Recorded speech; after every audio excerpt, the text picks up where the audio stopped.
Bismillahirrahmanirrahim. Assalamualaikum warahmatullahi wabarakatuh. Pemirsa TVMU dimanapun Anda berada, apa kabarnya nih? Mudah-mudahan pemirsa semuanya selalu dalam keadaan sehat walafiat, bersemangat dan juga bahagia. Amin amin ya rabbal alamin. Dan alhamdulillah senang sekali karena program Teras TVMU bisa kembali membersamai Anda semuanya bersama dengan saya Vini Auliani. Dan kali ini kita akan membahas tema kita mengenai peluang kerja di Jepang. Wow, ini sangat menarik sekali karena ternyata peluang kerja di Jepang ini sangatlah besar peluangnya yang bisa dimanfaatkan oleh putra-putri Indonesia nih. Nah, kali ini kita akan membahasnya bersama dengan Kaprodi dari Pendidikan Bahasa Jepang UHAMKA, yaitu Ibu Dr. Rita Agustina Karnawati MPD, yang biasa disapa Sensei Rita nih. Langsung saja kita sapa. Assalamualaikum Sensei. Waalaikumsalam warahmatullahi wabarakatuh. Apa kabar Ibu? Alhamdulillah sehat. Alhamdulillah Kalau sehat, apa ya. kabar dalam bahasa Jepang bagaimana Apa tuh, Bu? mengucapkannya? Kayak gimana tuh Bu? Bisa sambil belajar ya, Boleh, pemirsa ya, di rumah juga ya. Sambil belajar nih. Hai, ogenki desu ka? Ogenki desu ka? Ki pakai ki. Ogenki desu ka? Ogenki desu ka? Ogenki desu ka Sensei? Hai, okage sama de genki desu. Itu artinya okay. alhamdulillah gitu, sehat. Belakangnya pakai ini ya, genki desu. Iya, Seru ya Bu belajar bahasa Jepang ya. Aduh, jadi semakin gak sabar nih untuk tahu peluang kesempatan kerja di Jepang gitu. Dan juga kita ingin tahu nih Bu, kira-kira gimana sih kurikulum yang dipersiapkan juga oleh pendidikan bahasa Jepang khususnya di UHAMKA untuk mempersiapkan nih menjawab peluang kerja di Jepang dan juga kebutuhan industri saat ini. Bagaimana Bu? Ya, baik. Ya. Terima kasih Mbak untuk pertanyaannya, juga ini untuk para pemirsa ya, bahwa kurikulum di program studi pendidikan bahasa Jepang FKIP UHAMKA tentunya menjawab dari kebutuhan industri di Jepang ya. Jadi kami tidak hanya sekedar mengajarkan bagaimana keterampilan berbahasa yang komunikatif, tetapi juga kita memberikan pembelajaran bagaimana budaya kerja di Jepang, lalu kemudian bagaimana kita belajar juga bagaimana teknologi dan lain sebagainya. Seperti itu Mbak kurikulumnya. Jadi tidak hanya mengajarkan keterampilan berbahasa saja, tetapi mahasiswa yang belajar di program studi bahasa Jepang FKIP UHAMKA siap untuk bekerja karena kami juga menyiapkan mata kuliah yang nantinya relate dengan dunia industri di Jepang. Demikian. Baik. Ya, memang seberapa besar sih Bu peluang kerja di Jepang? Apakah memang sebegitu menggiurkannya mungkin untuk kita putra-putri bangsa nih bekerja di sana begitu? Iya. Ya. Mungkin Mbak sama pemirsa yang ada di rumah sudah sering mendengar ya bahwa sekarang ini Jepang mengalami penurunan demografi jumlah penduduk ya. Ini berpengaruh pada kebutuhan tenaga kerja gitu. Nah, sangat besar sekali peluang untuk kita bekerja di Jepang, akan tetapi harus bisa berbahasa Jepang dulu Mbak. Jadi syaratnya seperti itu. Jadi banyak sektor yang membutuhkan sekali tenaga kerja dari Indonesia. Nah, dengan kita memiliki kompetensi berbahasa Jepang, maka kita merupakan SDM yang siap kerja untuk berangkat ke sana. Tidak hanya sesuai profil dari program studi pendidikan bahasa Jepang, yaitu yang pertama kita menjadi pendidik bahasa Jepang, yang kedua sebagai interpreter ya, yang ketiga edupreneur. Tidak hanya itu saja, tetapi kita dibekali dengan kemampuan apabila nanti kita bekerja di Jepang, kita akan siap gitu. Seperti itu Mbak. Jadi peluang kerja di Jepang itu sangat banyak sekarang.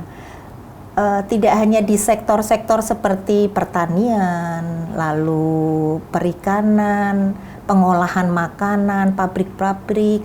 Sekarang juga banyak sekali dibutuhkan untuk perawat Mbak, terutama untuk perawat lansia. Ya. Tetapi sebelum kita berangkat ke sana, maka dibekali terlebih dahulu dengan kompetensi kemampuan berbahasa Jepang. Nah, ini peluang bagi mahasiswa kami yang memang mampu berbahasa Jepang ya.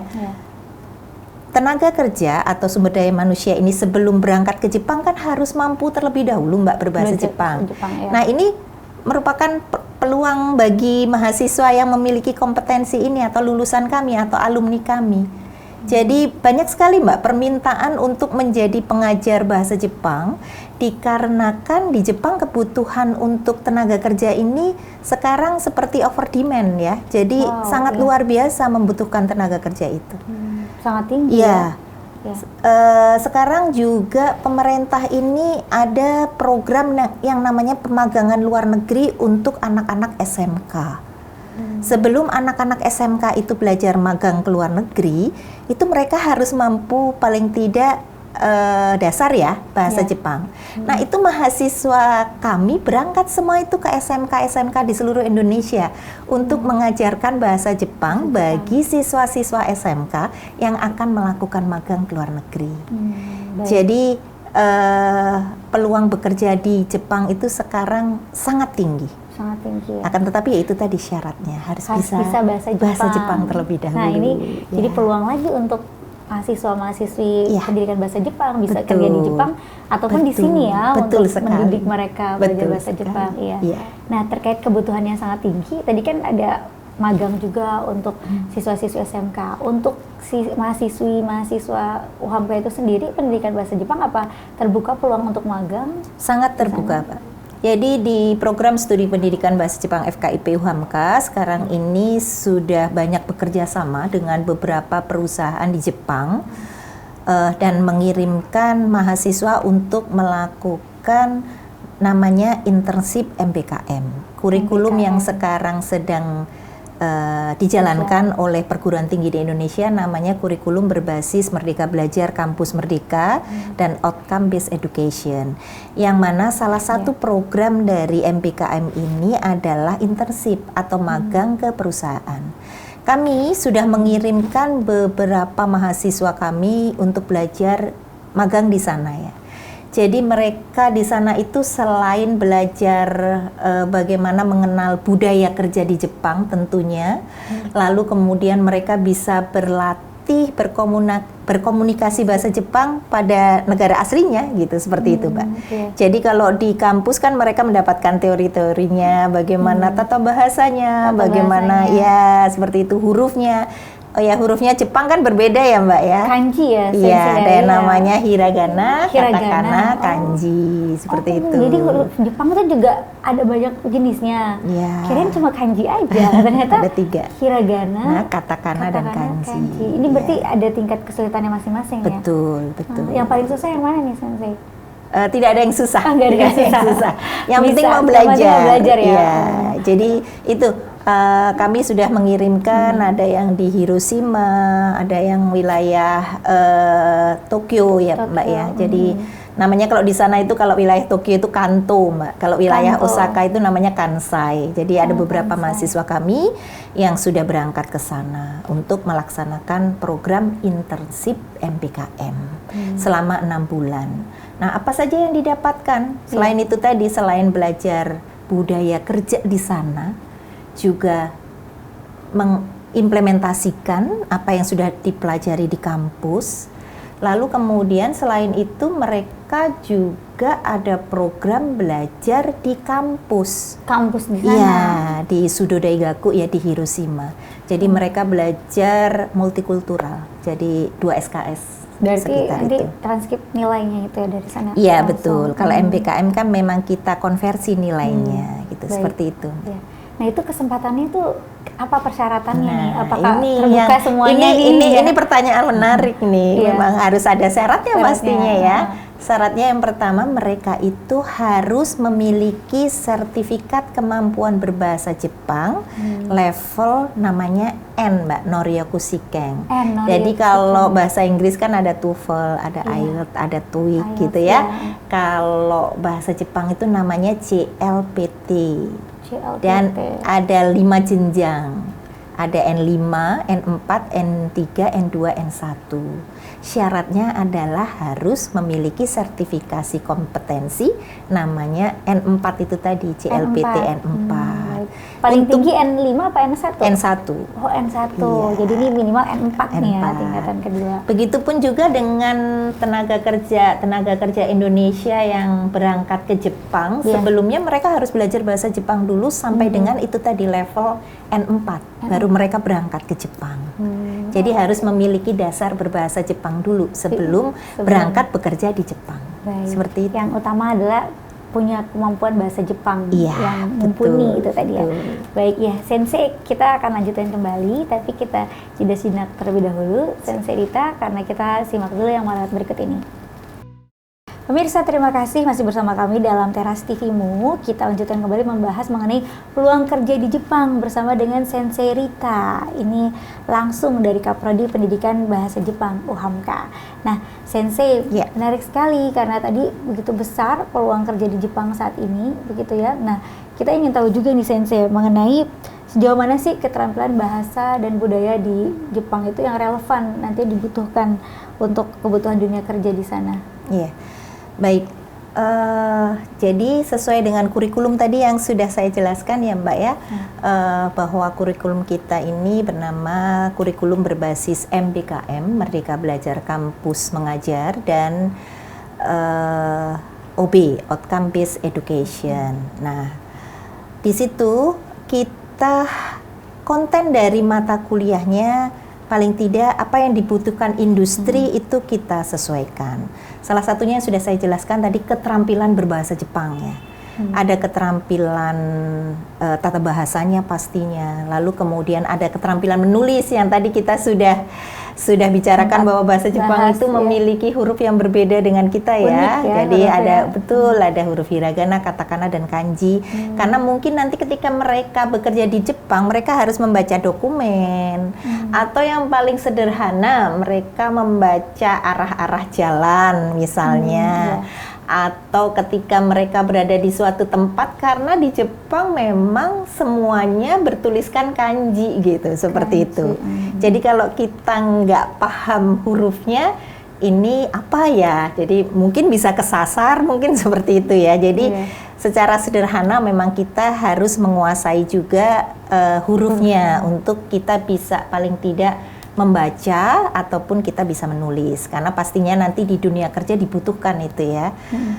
Misalnya kalau kita akan bekerja di pabrik misalnya, itu kan ada tools yang harus betul, yang harus kita pahami. Nah itu semuanya hurufnya kanji, Mbak. Kanji, hiragana, katakana. Berarti kan kita harus memahami itu. Nah, mata kuliah yang namanya kanji itu untuk menjawab kebutuhan tersebut.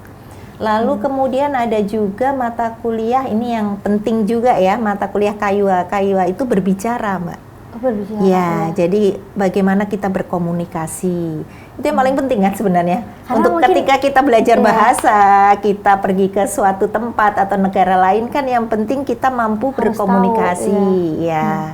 Aksennya mungkin beda ya, atau dialek atau apa pronunciation kayak pelafasannya gitu ada yang berbeda ya, Sensei ya? Sebenarnya enggak sih Mbak ya, cuma memang ada naik turunnya, itu memang ada. Intonasinya gitu ya. Coba yang tadi kan sudah bisa ogenki desu ka? Ogenki desu ka? Iya, seperti itu ya. Itu aja ya. Iya, jadi pelafalannya sih sama ya. Jadi itu yang dibutuhkan ketika kita masuk ke sebuah negara, kita bisa berkomunikasi dengan menggunakan bahasa tersebut. Ketika kita memiliki kompetensi berbahasa, maka dunia itu kita raih gitu Mbak. Wow, dunia dalam genggaman ya Sensei. Dunia dalam genggaman ya. Terus kemudian ada juga mata kuliah yang namanya cokai, itu untuk kemampuan kita mendengar. Ketika kita naik kereta api saja, kalau di sini ada WUS ya, ada kereta cepat ya, Jakarta Bandung, di sana ada namanya Shinkansen gitu. Shinkansen. Nah, petunjuk-petunjuknya ataupun ini kan diucapkan dalam bahasa Jepang gitu, walaupun ada yang berbahasa Inggris juga ada ya. Nah, itu kemampuan kita untuk mendengar, kemudian memahami apa yang dibicarakan oleh lawan bicara kita, itu juga termasuk dalam mata kuliah, konten mata kuliah di program studi pendidikan bahasa Jepang FKIP UHAMK. Jadi kita menjawab kebutuhan industri. Kurikulum yang kita buat atau kurikulum yang kita siapkan itu adalah untuk menjawab kebutuhan industri sehingga lulusan kita, alumni kita ketika lulus itu sudah siap gitu dengan kebutuhan yang dibutuhkan oleh industri Jepang saat ini tentunya. Baik, jadi semuanya itu dipelajari ya agar benar-benar lulusannya ini nih siap begitu. Tapi Sensei, kira-kira bagaimana juga untuk bisa memastikan nih lulusan dari pendidikan bahasa Jepang UHAMPA ini benar-benar siap nih, benar untuk bisa bersaing di dunia kerja di Jepang sana nantinya? Selain itu kita juga menyiapkan salah satunya mata kuliah bernama Nihon Kigyo Bunka, Mbak. Nihon Kigyo Bunka itu adalah mata kuliah yang bagaimana sih ketika kita bekerja di perusahaan Jepang, tentunya kan ungkapan-ungkapan, lalu kemudian kosakata yang dipakai di perusahaan itu seperti apa, itu kita persiapkan, gitu seperti itu. Dan ada juga pelatihan Japanese Language Proficiency Test atau Noryoku Shiken. Itu kita persiapkan, kita mengadakan pelatihan, mendatangkan native speaker untuk untuk melatih supaya mahasiswa kami bisa ketika lulus membawa sertifikat tersebut, sertifikat kompetensi tersebut. Jadi memang kita persiapkan. Jadi memang itu sudah benar-benar dipastikan ya, siap dan juga sudah mumpuni. Jadi tidak hanya hard skill, juga soft skill tadi ya. Jadi mereka mempelajari budaya juga. Karena kalau budayanya mereka nggak paham juga nanti kan jadi cross budaya seperti itu ya Mbak ya. Ada kaget gitu dalam menerima suatu budaya baru ya. Peralihan budaya. Ketika bekerja di perusahaan kan pasti ada budaya-budaya yang harus kita pahami juga. Nah, contoh ada bahasa seperti ini Mbak yang menariknya. Kalau misalnya Mbak gitu ya diajak makan siang gitu sama seseorang, kalau kita dalam bahasa Indonesia langsung menolak ya. Terima kasih. Oh enggak bisa gitu. Terima kasih. Saya nggak boleh jalan-jalan. Kalau di Jepang itu tidak bisa seperti itu. Jadi bahasa yang digunakan itu melakukan penolakan, tetapi lawan bicara harus paham gitu. Oh bahwa ini menolak gitu, seperti itu. Jadi saya bahasa Jepang kan sedikit ya Mbak ya. Misalnya ajakan makan siang tuh, hirogohan, tapi masyoka gitu kan ya. Jadi dia mengajak makan siang bersama, nggak akan langsung menolak, nggak bisa, nggak mau, nggak seperti itu. Tapi dia akan menjawab, coto gitu. Coto itu artinya secara arti itu sedikit gitu. Artinya sedikit. Akhirnya lawan bicara harus memahami sendiri. Oh, ini menolak ajakan saya. Jadi lawan bicara mesti memahami budaya tersebut gitu. Itu yang dipersiapkan juga di konten mata kuliah kami sehingga tidak terjadi benturan budaya seperti itu. Baik. Itu uniknya Jepang unik seperti ya, berarti sangat halus dan lembut betul. Dan sangat menjaga juga agar tidak ada yang salah paham atau merasa ada yang tersinggung seperti itu dari satu komunikasi itu ya. Negara Jepang itu negara yang sangat indah ya. Dia memiliki 4 musim Mbak Vini. Jadi ada musim panas. Kalau sedang Agustus gini panasnya luar biasa, sama seperti di Jakarta. Gitu ya. Lalu kemudian ada autumn, musim gugur, itu kisaran bulan Oktober, itu mulai agak agak sih sejuk cenderung dingin, sudah 15 derajat gitu ya. Lalu kemudian pada saat autumn itu indah banget loh Mbak, kan sering lihat di internet ya, yang daun-daun momiji itu berguguran, yang warnanya merah kuning berguguran, itu autumn, itu sudah dingin. Nah kemudian beralih mulai ke November akhir, Desember, Januari itu musim dingin atau kita musim salju ya, salju mulai turun itu luar biasa dinginnya. Nah ini yang didambakan oleh mungkin semua pemirsa ya Mbak Vini itu adalah musim semi. Sakura yang bermekaran di mana-mana. Sakura itu mekarnya hanya sebentar Mbak, 10 hari.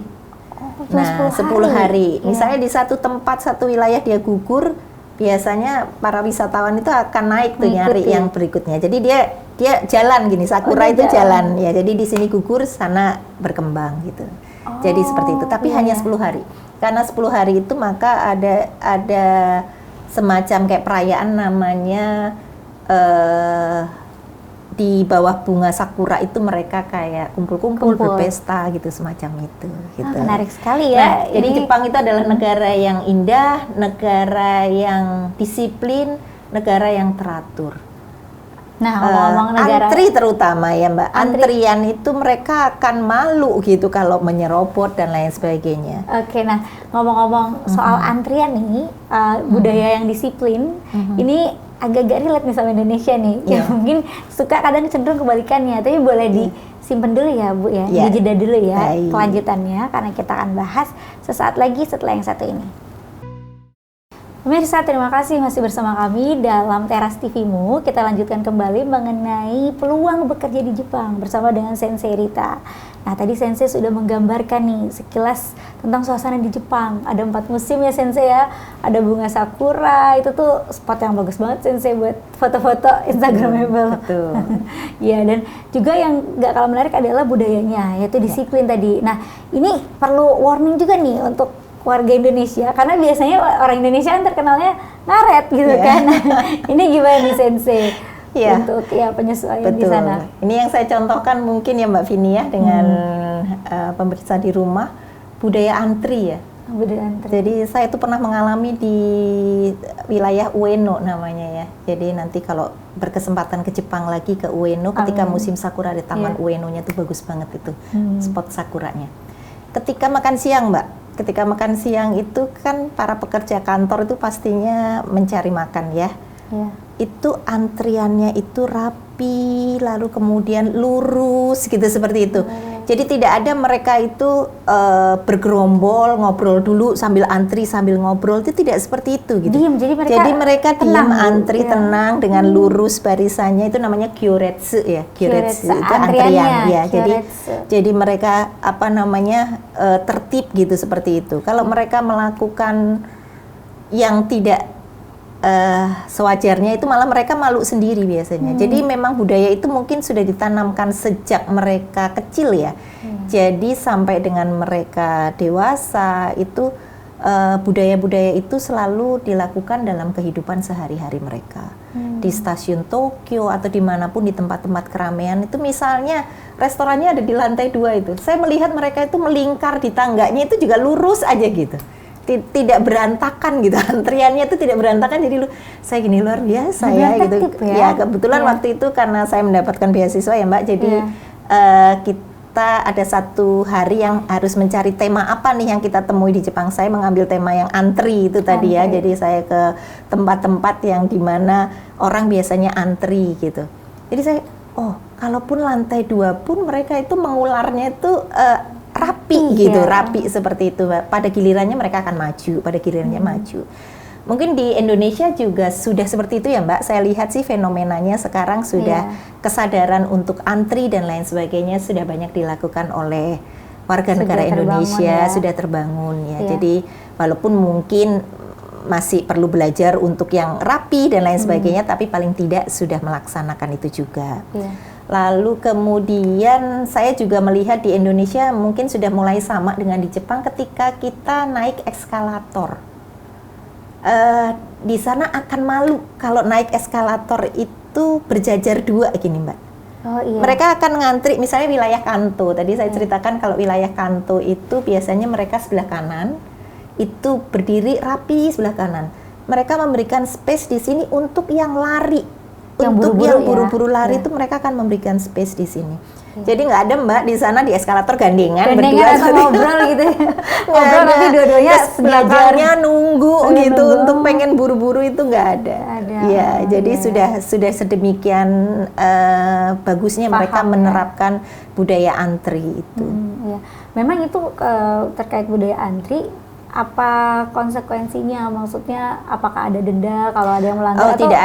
Tidak ada, tetapi memang itu konsekuensinya mungkin hanya moral aja ya, bahwa mereka malu gitu ya, karena memang itu sudah tertanam sejak mereka kecil ya budaya antri itu. Begitupun anak SD mungkin melihat di internet ya, para pemirsa yang di rumah juga sering melihat di internet anak SD ketika menyeberang, itu kan mereka juga antri dulu gitu untuk menyeberang. Selesai menyeberang mereka melakukan ojigi itu menunduk seperti ini Mbak.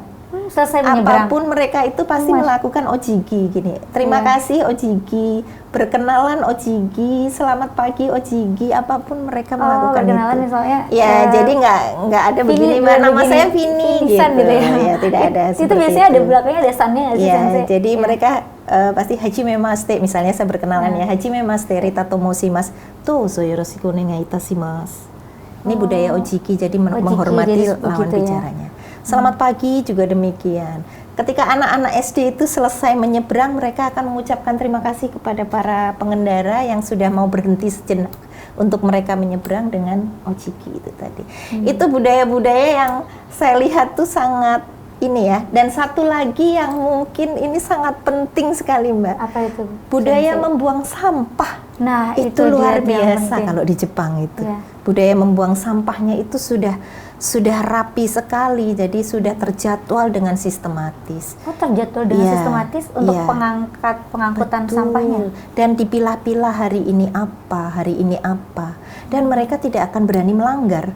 Sekali mereka melanggar, mereka tidak bisa membuang sampah itu sampai dengan nanti minggu berikutnya. Iya, jadi minggu berikutnya mereka tidak akan bisa. Ya? Jadi mereka pun akan disiplin untuk sesuai jadwal. Dan sejak dari rumah sudah memilah-milah gitu. Sudah memilah-milah sampah plastik, sampah organik. Iya. Mbak Vini sudah punya pengalaman ke Jepang kan? Iya, melihat betapa di jalan raya itu tidak ada sampah sama sekali. Tidak ada sampah, bersih sekali. Dan kita juga jadi memang benar-benar sudah mengikuti dengan sendirinya. Jangan sampai buang sampah sembarangan. Terus untuk yang tadi nyebrang juga, ketika ada lampu merah, benar-benar tertib walaupun nggak ada polisi. Biasanya kalau orang Indonesia kan walaupun nggak ada polisi kadang suka mencuri-curi dikit gitu, suka nakal-nakal dikit. Itu ini enggak, dari yang anak kecil sampai orang dewasa antrian juga seperti itu. Jadi seperti bagus sekali ya, ini budaya benar-benar tertanam dari kecil itu tadi. Itu yang kami juga berikan kepada mahasiswa kami ya, dengan mata kuliah namanya Nihon Sakai Bunka. Jadi pranata kehidupan di Jepang seperti apa, sehingga ketika mereka nanti bekerja di Jepang, mereka sudah siap, sudah memahami bagaimana pranata kehidupan di Jepang, bagaimana budaya di Jepang, dan tentunya tadi dengan keterampilan berbahasa tadi yang paling penting, paling utama. Karena jangan sampai juga malu-maluin ya, kita ke sana kerja ataupun magang, ternyata kita jadi sorotan karena nggak patuh, karena nggak disiplin gitu ya. Itu pentingnya harus tahu magang itu juga, selain itu tadi ya Mbak, saya bilang belajar praktisnya, belajar budaya kerja di sana. Bonusnya kan jalan-jalan, Mbak. Betul. Bonusnya jalan-jalan melihat keindahan Jepang itu tadi. Nah, ngomong-ngomong jalan-jalan, kalau makanannya di Jepang gimana tuh? Iya, itu perlunya belajar bahasa Jepang tadi, bisa membaca mana yang halal dan mana yang tidak halal. Ya, karena semua kanji ya, semua ada kanjinya. Tetapi di Jepang itu rata-rata kalau kita masuk ke restoran, semua sudah welcome kok. Akan memberitahu kita kalau ini tidak halal gitu. Jadi insya Allah aman. Aman ya. Jadi kita tapi itu pilihan. Tadi belajar dulu yuk kanjinya supaya tahu mana yang halal dan tidak halal gitu. Iya. Nah, terkait belajar kanji ini, biasanya minimal berapa lama sih waktu untuk belajar kanji dari yang awal sekali benar-benar basic, nggak tahu nih benar-benar buta sampai lumayan lah bisa gitu. Iya. Jadi pertama yang dipelajari bukan kanji, Mbak. Jadi pertama kita belajar hiragana sama katakana terlebih dahulu. Hiragana katakana. Ya, hiragana katakana itu Romawinya gitu, ABC-nya gitu. ABC-nya. Nah, kalau kanji sudah gabungan dari beberapa suku kata gitu. Jadi sudah gabungannya. Kalau awal kita semester awal itu kita belajar hiragana katakana lalu kanji, sampai dengan nanti di semester sekian mereka sudah mampu sekian ribu kanji. Ya memang harus dilatih sih Mbak, karena memang itu kan bukan huruf kita. Kita kan memakai huruf Romawi ya, kalau kita bilang Romaji gitu. Nah, memang harus berlatih, harus dilatih, harus semangat gitu, seperti itu. Jadi kanji itu seperti tulisan sambungnya ya? Ya, sambung itu apa namanya, menyambungkan beberapa beberapa huruf tadi ya. Beda lagi kalau hiragana katakana ABC-nya gitu. ABC-nya. Ya, menarik nih itu. Ya, unik ya. Menarik untuk dipelajari nih. Iya. Ya, baik Sensei, kita akan lanjutkan kembali Sensei pembahasan yang sangat menarik ini semuanya mengenai Jepang dan juga peluang kerja di industri di sana. Kita simak dulu yang berikut ini. Pemirsa, kembali lagi dalam Teras TV-mu, kita lanjutkan kembali pembahasan mengenai Jepang ini bersama Sensei kita, Sensei Rita. Sensei, ini terkait belajar di Jepang, tadi kan ada tesnya ya, harus yang paling pertama itu adalah harus bisa bahasa Jepang dan juga tadi ada sertifikatnya. Ini namanya itu seperti JLPT. Nah, yang harus dipersiapkan itu apa nih untuk kita nanti bisa mendapatkan hasil yang memang memuaskan?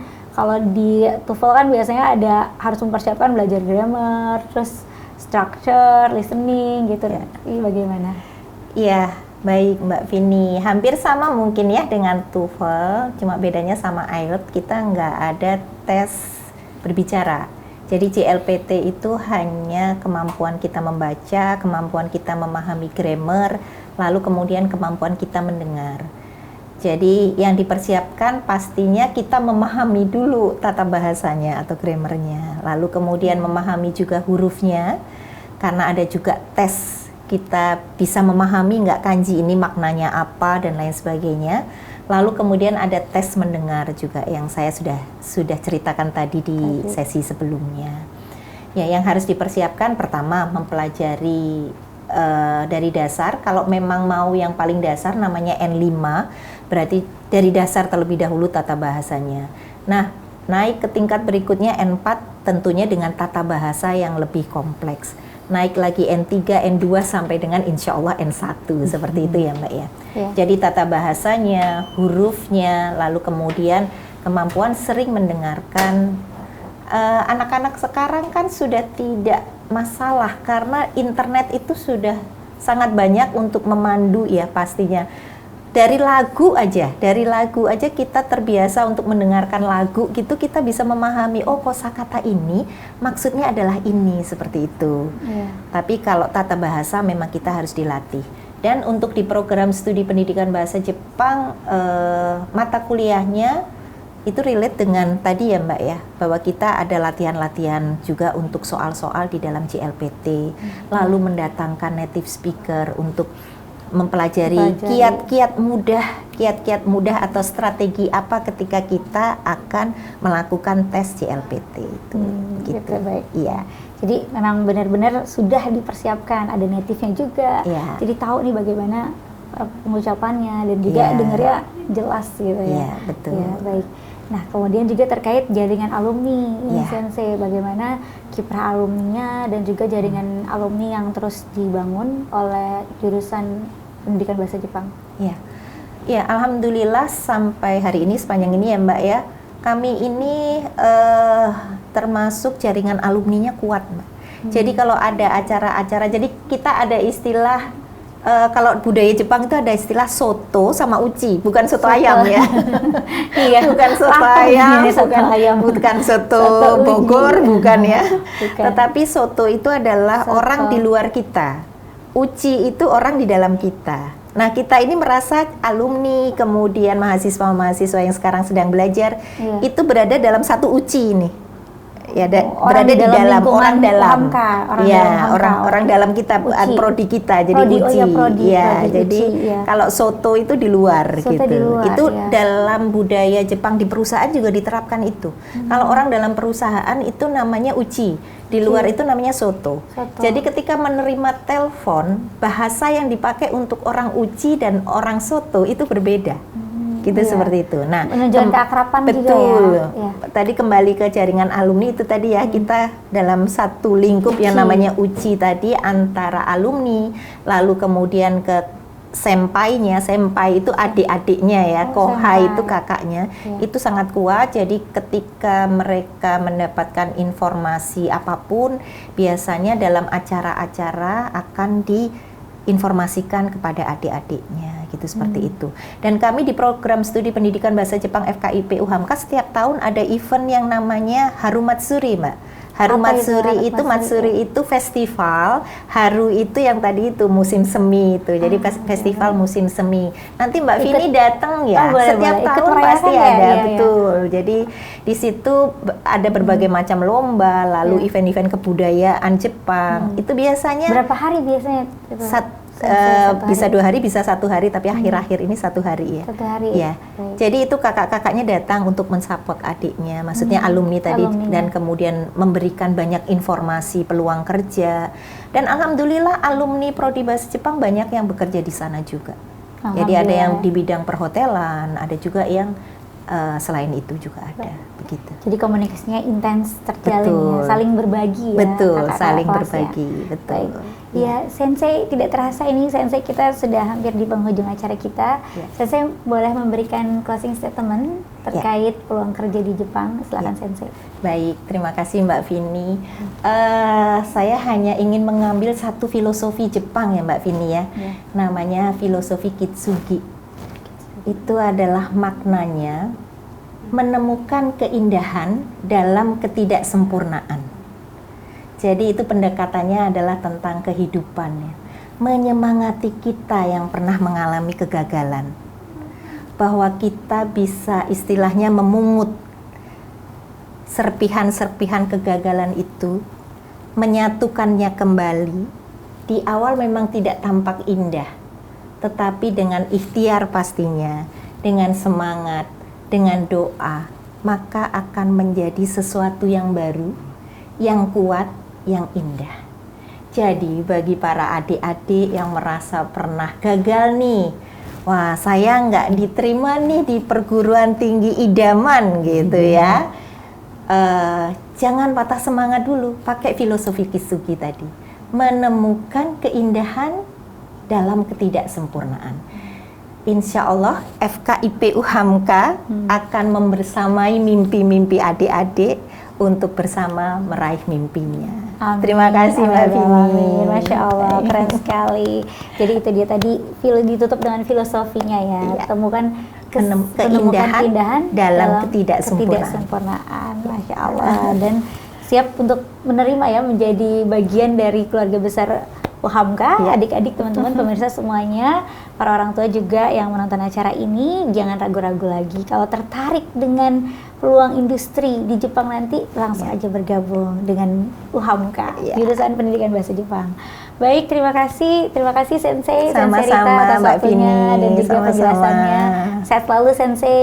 Terima kasih Ya. Mbak Vini. Baik. Dan pemirsa juga semuanya, tiba waktunya bagi saya Vini Alyani bersama seluruh kerabat kerja yang bertugas, kita mohon pamit undur diri. Sampai jumpa di lain kesempatan. Wassalamualaikum warahmatullahi wabarakatuh.